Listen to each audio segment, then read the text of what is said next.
been some quite heavy stuff over the weekend. Matt Beard, the former Liverpool women's manager, taken his life, passed away. Very sad indeed. Lots of outpouring of emotion about how sad that is, how shocking that is. And his own son, of course, putting something on Twitter, which is how we know that is indeed how he passed away. With that and what's happened along with Ricky Hatton and my own age and Mo's age and the age of a lot of people who listen and watch and the dynamic of those people, which we can see, I just thought maybe we should talk about mental health. Now, I get that won't be for everyone, but just to talk you through me thinking, it's one show, and it's one show that might help someone somewhere.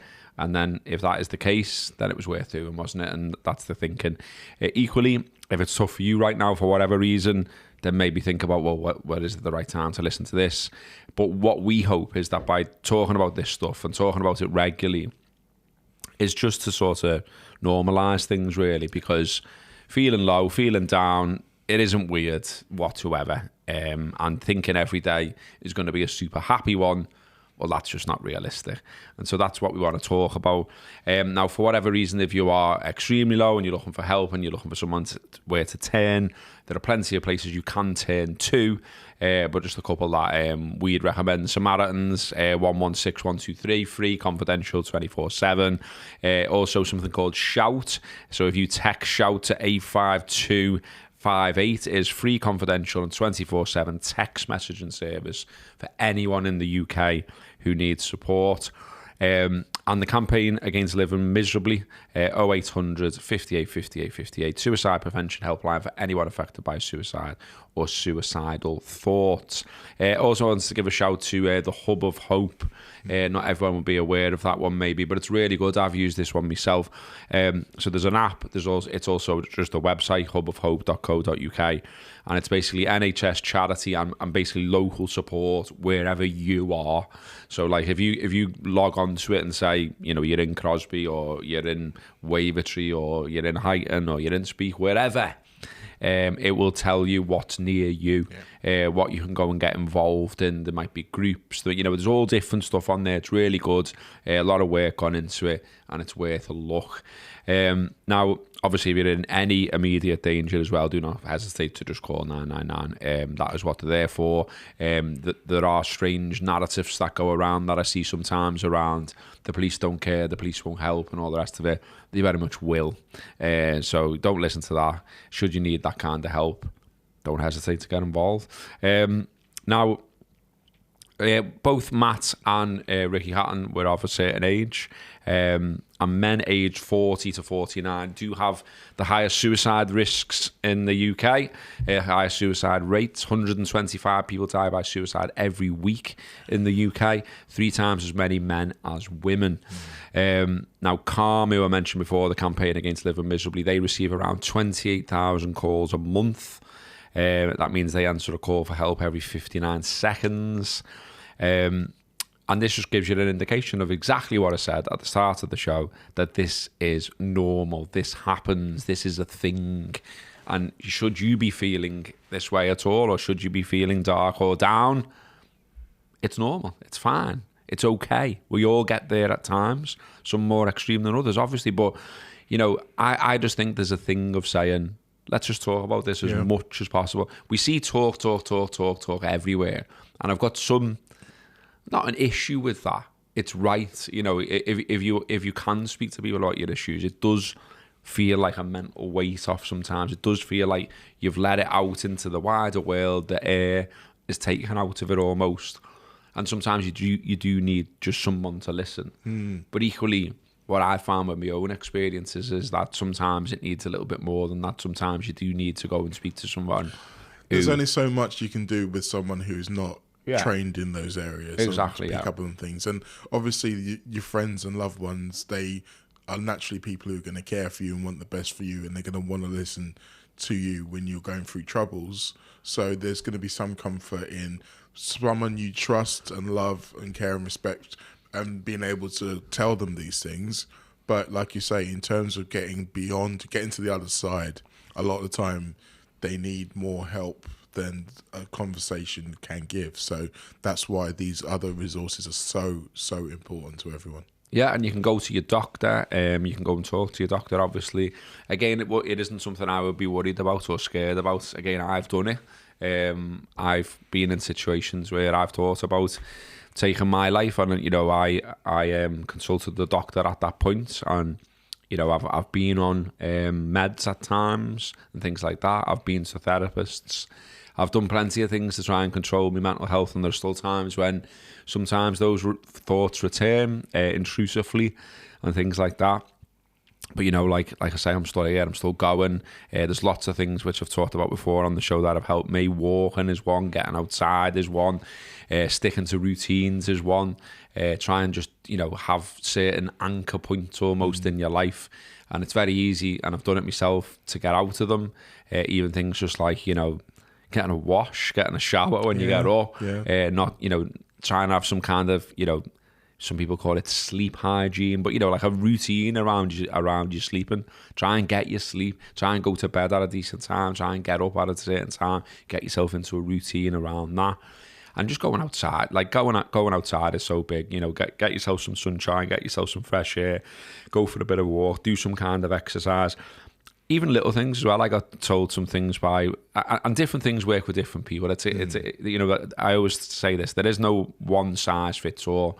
And the stuff that is becoming a thing on the NHS now around, people social prescribing and people being prescribed to literally join groups where they can be social. Because a lot of people, what they're mistaken for being sort of a mental health issue can be things like loneliness and stuff like that.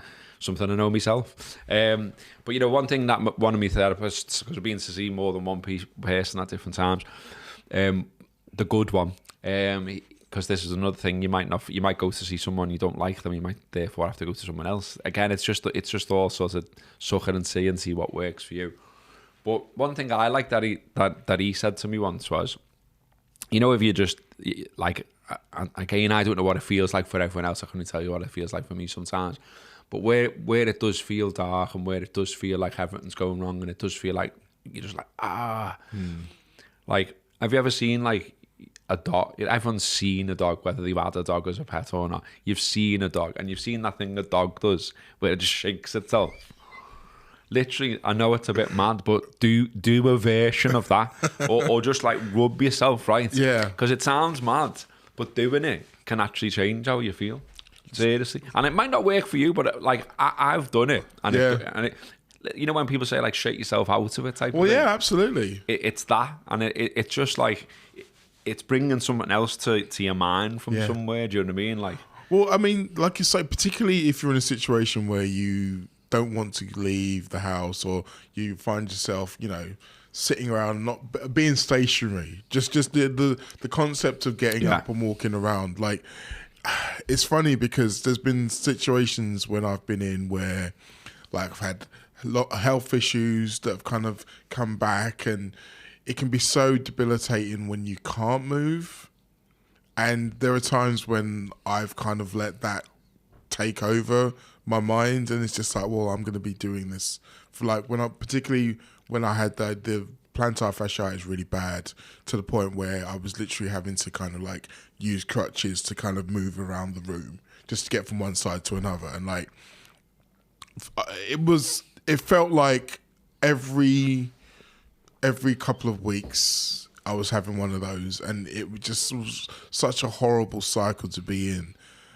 And then when I got out of it, I realised that I was still just sitting around loads, and you just kind of needed to be like, no, like, you need to move. And again, you can feel like you're saying something so obvious, like get up, walk around, get outside, but it really does help. And so I don't know how much I've spoken about this on the show, but a very good friend of mine currently is going through cancer treatment, going through chemotherapy, and I've been with her for most of the time. I mean, she lives with me, so I've been with her for most of the time. And what you were saying before about different therapists, she changed her therapist because she got to a point where it was like, this person isn't doing anything for me. And I understand how you can almost feel like, well, I'm going backwards. Like you feel obligated to say, well, this person's they're a registered therapist, they're a professional, they know what they're doing about different approaches. Yeah, and it is. And again, they are professional, they have all of the stuff, but they're also people. And so how they relate to other people exactly is all very different. No, exactly that. I mean, you know, I've had therapists that are younger than me, same age as me, older than me, and, you know, like different, like totally different, you know, experiences really, and you know, some are very wedded to certain things and certain techniques and certain things that they think will definitely work for you. Others are more like, you know, you might want to try that, you might want to try that, you might want to read this, and I prefer that really, like, and that's what worked for me. It was like, you know, getting lots of things suggested to me, and then me almost like going home and go, okay, well, I'll read that then, okay, well, I'll have a look at that then. You know what I mean? And like slowly but surely working out what's good for me. I mean, you know, I obviously talked about exercise and things like that, but, you know, like, I know some people cringe and pull a face and that kind of stuff about like self-help books, but some of them are brilliant and some of them are really useful. And, you know, if anyone's bothered about what ones I liked and have enjoyed and have found useful, I'm happy to share that information with anyone that would want to know. But, you know, I read a lot of them, you know, trying to think of ones off the top of my head. Well, I'm not going to do it. I'll let you know if you want to know them. Ask me, and I'll tell you. Put a list in the comments. But you know, there's plenty of and like I always remember. I feel like, you know, repeat myself a lot in here, but it's all, you know, it is what it is. So the Steve Peters stuff, the chimp paradox stuff, I found that really useful. But what I found useful also was when I interviewed him and asked him directly, well, does your chimp still come out? So that's like, you know, your anger and, you know, the irrational you, if you like. And he was like, yeah, it still comes out. And then, but he said a great line, which always stuck with me, which was that, you know, you work on, like, people work on the physical health a lot, don't they? You know, people join gyms, go for a walk, whatever. And he's like, why don't you work on your mental health in the same way? So if reading a book helps you, why aren't you always reading a book about it? Why aren't you continually reading? Why isn't it a continuous improvement thing, like going to the gym? And he's right, because, like, if you get out of the habit of it, you can start to slip. And I found myself starting to slip. I found myself starting to slip with the exercise, and then the exercise goes, and then my mental health goes alongside it. I've just talked about routine. I've just talked about, you know, all the rest of it. I haven't had one for some time. And so that's why when I was prepping for this show, when I was thinking about this show, when I was thinking about what happened with Matt, Ricky Hatton, etc., I thought, I need something now to nail myself to here, to something that's going to drive me on a little bit. So I spotted something, so I'm going to do this. So this is very much something I literally decided this morning. But Campaign Against Living Miserably are doing a fundraising thing next month. Basically, you can do 5k a day in October any way you want. So walk, run, bike, forward roll, whatever you fancy. I'm going to walk, no shock. Literally had James, our mutual friend, earlier saying, it's only half an hour run, that, so it's not happening. I don't run, and I'm not going to start. And even if I did start, I definitely wouldn't be doing it 31 days. Well, this is the thing. It's like, you don't want it to be something that you try and fail, and then it becomes another barrier rather than something that you can kind of take inspiration from. So however you do it, it's the best way. So a good friend of mine, Joe, he's recently just gone through, it's like 75 days of doing some kind of exercise. It's like, sometimes it's been run, sometimes it's been on the bike, sometimes it's just doing a workout in his bedroom sort of. And he's kind of spoken about, and the thing with Joe is that he's one of my best mates. I love him. Like, he's a fellow DJ, and we've spent loads of times together just chatting shit, talking about music. But one thing he very rarely does is speak publicly, because, I mean, most DJs aren't public speakers. Most of us are just people who just spend most of our life with headphones on, listening to music in our bedrooms or whatever. So it's not been easy for him to be speaking publicly about how he's feeling and his own mental health and stuff. And he's just come to the end of the journey. And honestly, like, I speak to him now, and he really does feel like a different person. He feels like he's been able to take control back of his life. And like you said, the routine of it, and the basically just saying, okay, for now, whatever else is happening, I've got this thing that I can channel my focus into. Like, even if I've not done everything I want to do today, there's that thing, and that is an achievement that I've done today. Exactly. And not only is it an achievement that I've done, but it's an achievement that's going to help other people, because people are going to sponsor you. I know I am. People are going to sponsor you, and that money is going to go to a great cause. It's going to help other people who are feeling in similar situations. So yeah, this is a absolutely brilliant idea. And have I got time to do it? Yeah, I have. You've all got time. Like we all do that thing. We haven't got time. Kofi always said a good one on this, which was, if you've got an iPhone, have a look at your phone and look at how much time a day you are looking at your screen of your phone. And when it shocks you, think, well, I'll chop an hour off and do exercise in that time, or I'll chop an hour off and I'll sleep in that time, or I'll chop an hour off and I'll read in that time, or do some, you know what I mean, do something, I'll cook a meal, whatever it might be.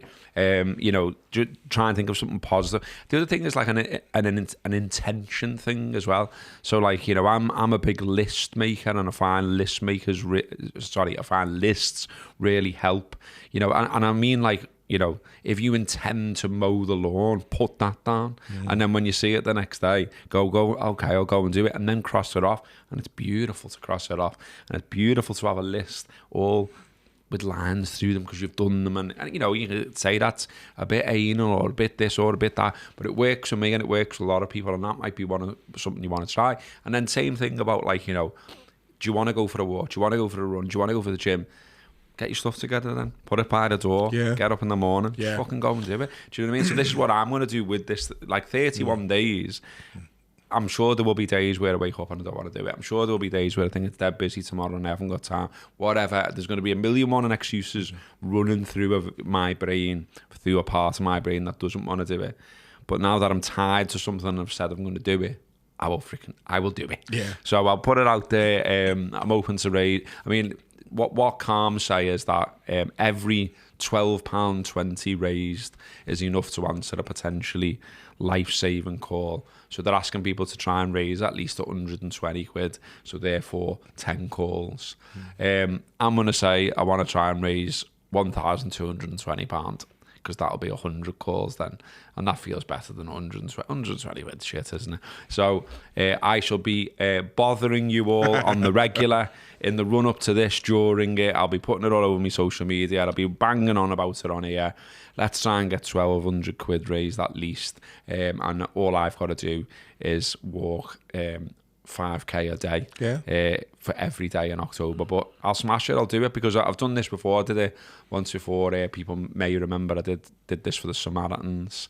And at times it was a bore. Like, and October's not the greatest month, and go back to the conversations the other week about, you know, the dark nights and all the rest of it, and all pissing down and wind and cold and all that bollocks.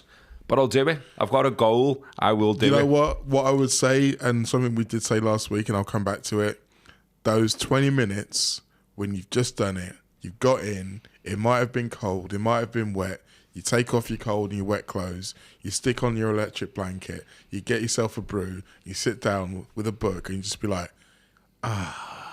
those 20 minutes are going to be the best 20 minutes of the day. I've got loads of stuff for us to try and get through, because we might go off on all little tangents on this. So I've lashed absolutely loads down on the agenda. But I want to tell you about, to just lighten it a little bit, a little thing. I don't know if other people do this, but I like visualize things to motivate myself sometimes. And what I mean by that is, as well as lists and all that, I just have a little thing. So like, if I'm like sitting on the couch, lying in bed, whatever, and I'm not doing anything, and I'm, you know, like I'm pissing about and I'm putting things off and whatever, the thing I picture in my head, and I know this sounds a bit mad, but it works.